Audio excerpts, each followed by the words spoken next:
కాంగ్రెస్ పాలనలో నల్లగొండ జిల్లాలో సాగునీటి ప్రాజెక్టులు పూర్తి చేస్తామన్నారు మంత్రి కోమటిరెడ్డి వెంకటరెడ్డి. ఎస్ఎల్బీసీ సొరంగ మార్గాన్ని 3 ఏళ్లలో పూర్తి చేసి నీళ్లిస్తామన్నారు. కాళేశ్వరం పేరుతో కేసీఆర్ తెలంగాణకు అన్యాయం చేశారని అన్నారు. నాగార్జునసాగర్లో తెలంగాణకు వచ్చే నీటిని సీఎం జగన్ ఎత్తుకెళ్లారని అన్నారు. తెలంగాణ నీటి వాటా సాధించుకుంటామని స్పష్టం చేశారు. గత ప్రభుత్వంలో వేల కోట్లు దోచుకున్న వారిని జైలుకు పంపిస్తామన్నారు. 100 రోజుల్లో ఉచిత కరెంట్ను అమలు చేసి తీరతామని క్లారిటీ ఇచ్చారు.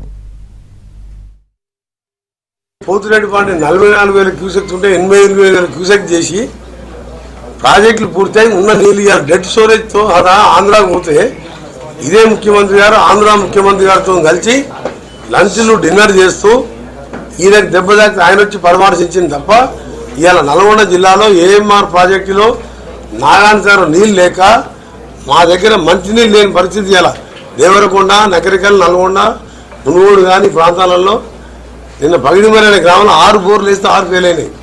ఇలా మా సర్పంచులు వచ్చారు, ఏ ఊరున్నా నీళ్ళు లేవు, ఏం మార్పు కాలు పందేది. దీనికి కారణం కేసీఆర్ కాదా? ఆయన ఆ ప్రాజెక్ట్ అక్రమంగా రాయలసీమ లిఫ్ట్ ఇరిగేషన్ 804 లెవెల్ అంటే ఈవెన్ స్లష్ కూడా ఉంచుతుంది, ఆ లెవెల్ కింద పెట్టిండు. పైన బ్యాక్ వాటర్లోనే పోతిరెడ్డి పాడు 88,000 చేసిండు. ప్రజలందరూ కూడా విజ్ఞప్తి చేస్తున్నాం, ఆ 1,00,000 కోట్ల రూపాయలను కూడా ఆ కుటుంబమే మళ్ళీ చెల్లించాలని చెప్పి కూడా అందరూ కూడా కేసీఆర్ కేటీఆర్ ఇరిగేషన్ మినిస్టర్ హరీష్ రావుకు లేఖలు రాయండి. 200 యూనిట్లు ఇస్తానికి పెద్ద ఖర్చు కాదు, మాకు సంవత్సరానికి 400 కోట్లు అవుతుంది. అని ఈ వ్యవస్థను గాడిలో పెట్టి సిస్టమ్ ప్రకారం ప్రజామాన్ని ఎట్లా చేస్తున్నాం అట్లా మొన్న మేము అప్లికేషన్ తీసుకున్నాం. అవన్నీ కూడా ఒక సిస్టంలో ఇప్పటికీ అయిపోయింది కదా.